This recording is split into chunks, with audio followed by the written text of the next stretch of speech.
So what is the issue? X raised to root 2 is the issue, minus 1 or ln x is the issue? If you can notice, okay, let's make this simpler. Now can you able to do this? The answer is no. So the problem was not root 2. Not even, let's say you put 2025. That is also not the problem. Problem is not the power, problem is denominator by ln x. Okay, so now, so that means if I generalize this problem, no matter what is the power, the level of difficulty of this problem and any other problem will be same, right? Hello everyone, myself Siraj Ahmed, and I am mathematics teacher, and I'm passionate about because I love this subject and I love to explain this subject to my students. Okay, talk about myself. So I did my bachelor's in mathematics from University of Mumbai. Then I cracked the entrance exam IIT JEE with all India rank 39, and I completed my master's degree from Indian Institute of Technology, Guwahati. Talking about my career, so I have been in this field for past 2 years. I'm working as a senior mathematics faculty in one of the institute. So now that's it. That's my introduction. So talking about today's class. So in this video, I will explain the concept of something called Leibnitz Theorem. Okay, this is very important for JEE aspirants in JEE Mains and well as JEE Advanced. A lot of questions have been asked from particular this topic. So let's talk about these ideas, then we will break it down into it, and then we will solve 1 or 2 questions based on it. Okay, so what if I ask you, so let's say you have a function of variable t, right? Or you have a function with variable t, and I want to integrate it obviously with respect to t. So what is our expectation? I will get a function, another function, let's say g of t. Make sense? So integration is itself an operator which take a function and gives the function another function. Now, what if I will find the definite integral of it from a to b? So what I will get? I will get a real number, right? Upper limit minus lower limit, I will get a real number. Yes or no? I will get a real number. Now, what Leibniz theorem says? Okay, so this apart from this variable, it will give me a function of t. If I put the a to b, it will give upper limit g of b minus g of a. What if the limits are not constant? What if the limits are itself a variable, right? Or function of x, a of x to b of x. So tell me what it will be. It will be a function of t, a function of x.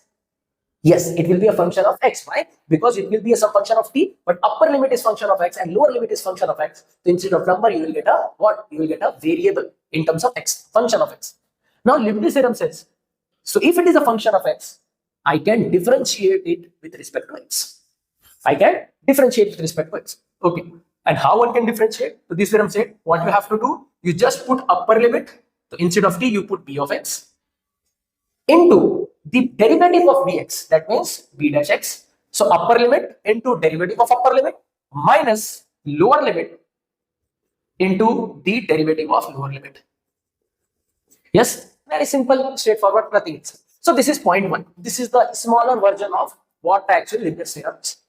Now I will ask you a different question. So this is f of t, function of t. So what if, let's say, you are talking about sine of t, dt, and let's say there is something x or x square. So sine t ka integration become minus cos t, upper limit, lower limit to minus cos square, minus of minus cos x. So basically minus cos square plus cos x. So that is purely a function of t. Now what if I write, instead of just t, if it is x plus t. So after doing all this integral, what should I get? Will it be a function of x or function of t?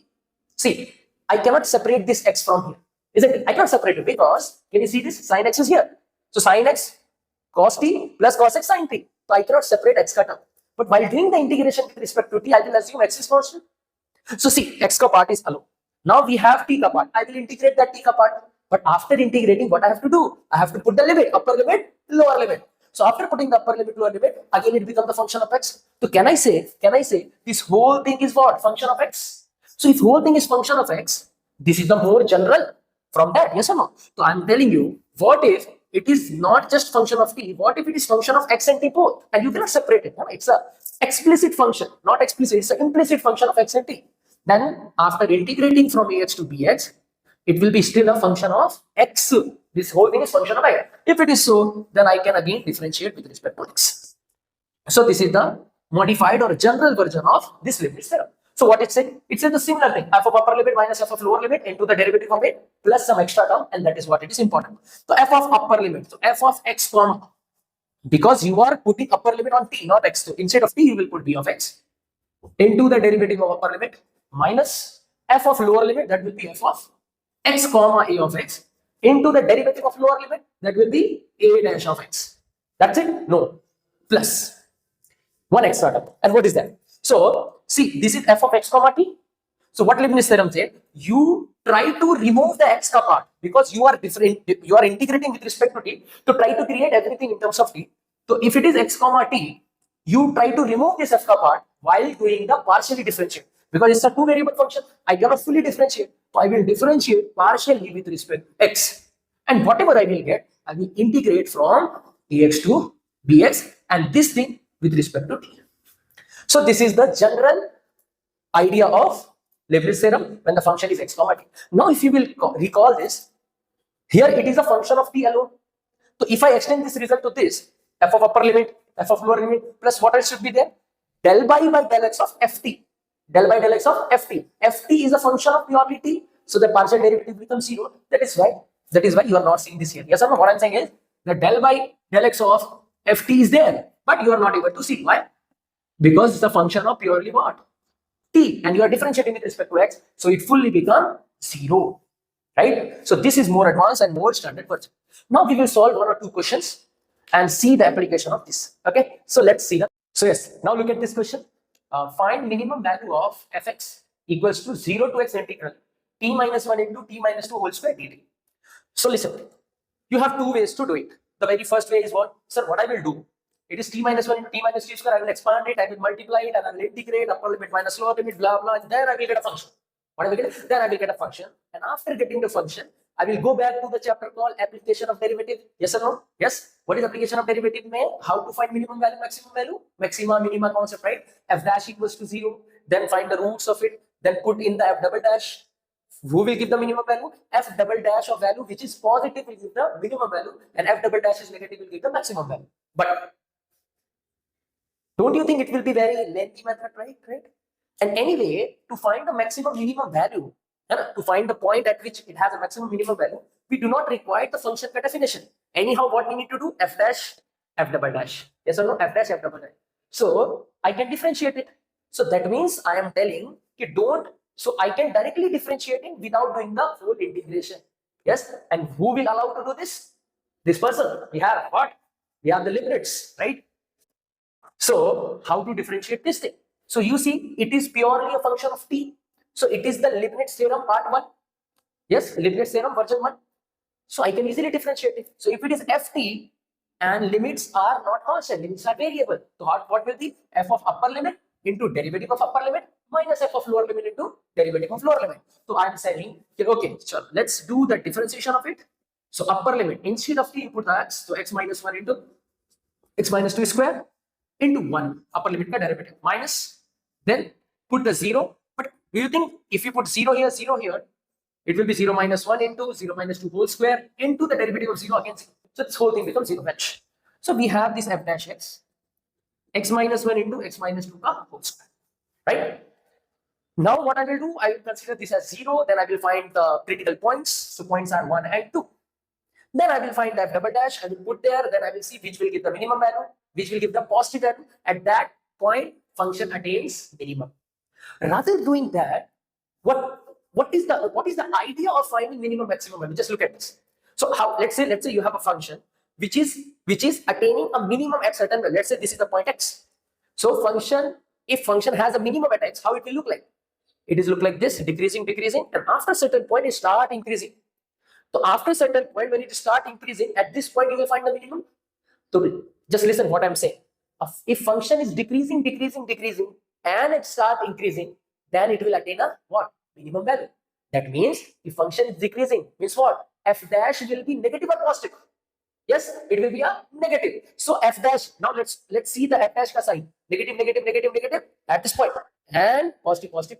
So negative, 0, positive. So if f dash is moving from negative to positive, at that point it has a minimum. Okay, what about the maximum? How maximum will exist? Increasing, it means positive, then starting. So plus 2 minus 2, it will have a maximum. So we do not have to find f double dash. We can just see the sign scheme of f dash and we can tell what? Whether it has a minimum or maximum at what point. So can we see the sign scheme? We have one something called wavy curve method. Yes, sir. So what wavy curve method says? you just write down the roots. So you have 1 and 2. Start with plus because everything is starting with x minus something. So plus. Then at 2, you can see it's an even power, right? You just recall the first year, 11th standard ideas. So plus, if it is even, then sign will not change. And next at 1, it is a 1, that is odd, so sign will change. So now you see, this indicates, this is the sign of f dash, not f. F dash is negative, that means function is decreasing. The function is decreasing, and at this point it is 0, then positive indicates it is increasing. The positive, it will increase. But wait, our question is that at 1 it has a minimum.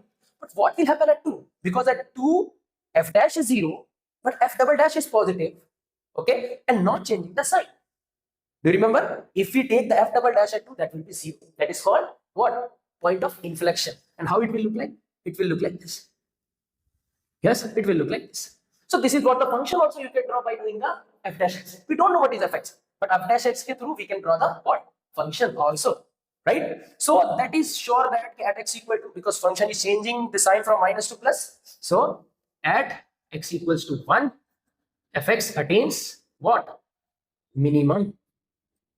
So now the question is, how can we find minimum? You put that value in the function. That means what is the minimum value? The minimum value is, the mean fx is nothing but f of 1. And how to calculate f of 1? We have this. So f of 1 will be 0 to 1. What is it? T minus 1. Into t minus 2 whole square into dt, right? Now how you will integrate? Oh, it seems very simple, sir. What I will do? I will just multiply the brackets. It will be a cubic polynomial, individual integral, that is. Can we do in some different way also? Some technique? I mean, can we use UV rule?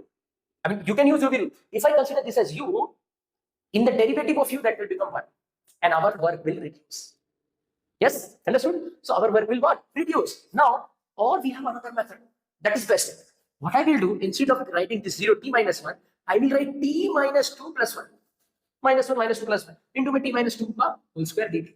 Why I did this? I will consider this as one term. And if I multiply, what I will get? I will get t minus 2 whole cube plus t minus 2 whole square. See, you can do in different ways. I am telling you which method will give you the minimum computational work. So this is what it is. And it comes with what? Lot of practice. So it will be what? T minus 2 raised to 4 divided by 4 plus t minus 2 whole cube divided by 3 from 0 to 1. And if we put the upper limit, what I will get? 1 minus 2, that is 1 by 4, and it is 1 minus 2, that is minus 1. It will be minus 1 by 3, the upper limit, minus lower limit, if you put 0, so minus 2 raised to 4 is 16, 16 by 4 is again 4. Okay, but I will write 16 by 4 only because we have already 1 by 4, so it will be very easy to add them or subtract them. So I will write 16 by 4 only, then plus. If you put 0, 0 minus 2 the whole cube is minus 8 by 3. It will be minus 8 by 3. So can you see this? 1 by 4 minus 16 by 4 minus 15 by 4 minus 1 by 3 plus 8 by 3. So what I will get the answer? 1 by 4. So it is minus 15 by 4 minus 1 by 3 plus 8. So plus 7 by 3. Right? Now what we can do? Simple calculation. So answer, I'm writing the answer here. So it will be minus 45 plus 28 divided by 12. That is, how much it is? Minus 17 by 12 is the answer. So what is the minimum value of my function? The minimum value of my function is minus 17 by, yes, is it 17 only? Yes. So minus 17 by 12 is my minimum value. Okay. Now we'll talk about this question, structure. Okay. So one can see this problem is difficult to do because if I consider ln x is t, then x become e raised to t, then it become e raised to root 2t minus 1 by t. And if I use the what? If I use UV rule, 1 by t is the issue because it is not vanishing. 1 by t ka differentiation become minus 1 by t square and so on and so forth. So that idea will not gonna work. That is clear. So okay, I will ask you simple another way. So what is the issue? X raised to root 2 is the issue, minus 1, or ln x is the issue? If you can notice, okay, let's make this simpler. Now can you able to do this? The answer is no. So the problem was not root 2. Not even, let's say you put 2025. That is also not the problem. Problem is not the power, problem is denominator in the ln x. Okay. So now, so that means if I generalize this problem, no matter what is the power, the level of difficulty of this problem and any other problem will be same. right? Any other problem if you say? So now, what is the technique? Technique is, okay, so first you consider this is I0 to 1, x minus 1 divided by ln x. It is some value, right? So instead of x, what I will do, I will change the parameter. I'll change the parameter dt. It is my choice. I don't like x. So I have written in terms of t, right? Okay. So earlier question was t raised to root 2. That is, make sure that that was the original question. So t raised to root 2 is my question. Now, what I said, if I remove the power, if the power is root 2, root 5, anything, the difficulty level is not going to change. Yes, because of this ln x. So what I will assume another question. That is 0 to 1, ln t minus 1. Instead of finding this answer for root 2, I will find for any value. I will find for any value. Any value means, yes, exactly any value. I can find for pi also, I can find for 3, I can find for 11. So it is the function of x. So this will not be the value. After doing all this integration with respect to t, I will get some relation in x. So I will consider this as not I, this is I of x. And how I will get this answer? So my question is nothing but I of root 2. So I rephrase my question as, I change the whole question. To finding this, rather I will find the I of x or a general x, and then I will substitute x as root 2, I will get the answer. Now how to do this? So just now we talked about Leibnitz theorem. Now if you clearly see, if I want to integrate, so someone will say, sir, the limits are constant. Then how can you apply Leibniz? Okay, not a big deal. What about this function? Is this a version 1 or version 2 Leibniz theorem? This is the most general representation because t is also there, x is also there. So it's a function of x comma t.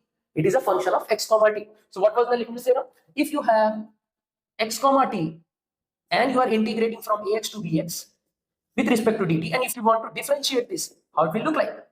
So that upper limit minus lower limit that you know, f of x comma b into b dash minus f of x comma a into a dash plus what? Plus the del by del x of this function, and again integration from ax to bx. So this I am going to use to find the I of x. So I will differentiate from both the sides. So it will be I dash of x equals to. Now you said clearly, sir, this is constant limit. So constant limit may doing the derivative will become 0. So I can directly say f of upper limit into the derivative of upper limit becomes 0 minus f of lower limit, you put t ke jagah pe, instead of t you put 0 everywhere, but the limit, the derivative becomes 0. This is fine. Plus what will happen? A to b is 0 to 1. 0 to 1, the del by del x of t raised to x minus 1 by ln t. Now make sure what you are doing. You are differentiating this function of x comma t with respect to x and partially. So partially means the ln t, the term t is fully constant while doing the differentiation. So I will take ln t outside. So 1 by ln t. Then what remains? 0 to 1. Partial derivative of t raised to x minus 1. T raised to x with respect to x. It will look like a raised to x, where a is constant. So it will be a raised to x into ln a. Yes, are you able to recall it? The formula differentiation, and 1 ka derivative is still 0 dt. So can you see the ln t is constant? Okay, ln t is constant, so I can cancel it. Okay, rather doing this, I will just put it here on. Yes, I will put, because I cannot take, because this is inside, still this is inside the integral, so I cannot take ln t outside. Although it will be taken outside within the differentiation, but not outside the integration. That was our mistake. So again, this ln t get cancelled. What remains? 0 to 1 t raised to x dt. Now you tell me who is variable, who is constant for this integral. We are differentiating with respect to what? We are differentiating with respect to t. So x is constant. So t raised to something, x raised to n formula. X raised to n kya hoga? Yes, x raised to n will be t raised to x plus 1 by x plus 1 from 0 to 1. Then upper limit minus lower limit. Where you will put this one? Where you will put this one? At x of t. At t, because t was the variable. So 1 by 1 power x plus 1 is 1 only. 1 by x plus 1 minus 0. 0 power x plus 1 by, understood? 0 power x plus 1 by x plus 1. So what you got? We got I dash of x as 1 by x plus 1. But what was the question? I of root 2, not I dash of root 2. So how to find this? I will integrate on both the sides. So I dash become ix. Perfect. And this will become 1 by linear, that is ln. That's it. No. Something is missing. What I did the indefinite integration on both the sides. So there will be some parameter c. Yes or no? We forgot to write a plus c, right? That is not allowed. It is illegal. So this plus c. Now the question is how to get this plus c. So whenever there is this type of question where you have to find the arbitrary constant, you look at the question. Do you know the functional value at any one point? I mean, I'm asking, do you know this function ka value at any one point? So can I put x a certain value so that this will be very simplified? Yes. What is that value? If I put x equal to 0, t raised to 0 will be 1 and 1 minus 1 0, whole thing will be 0. So I can directly say I of 0, that is 0 to 1, t raised to 0 minus 1 by ln t dt, that becomes 0. So I of 0 is 0. So I of 0 is 0. ln is 0 plus 1. And ln 1 plus c. ln 1 is 0, this 0, c is 0. So can I directly say I of 0, that means 0, that is ln 1 plus c. That indicates c is also 0. So what we have? We have the I of x. And what is that? So I of x is ln x plus 1. And what was I of x? I of x is this question. That means no matter what is the value of x, the answer will be ln x plus 1.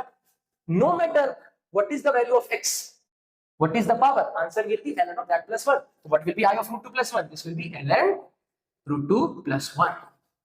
Yes, so this is the best use of Leibnitz theorem. Okay, and by the way, this technique, whatever I did, this technique was proposed by the physicist called Richard Feynman.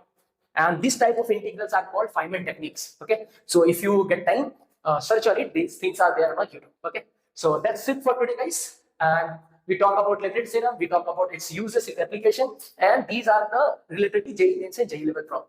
So that's it for today. Bye. Thank you.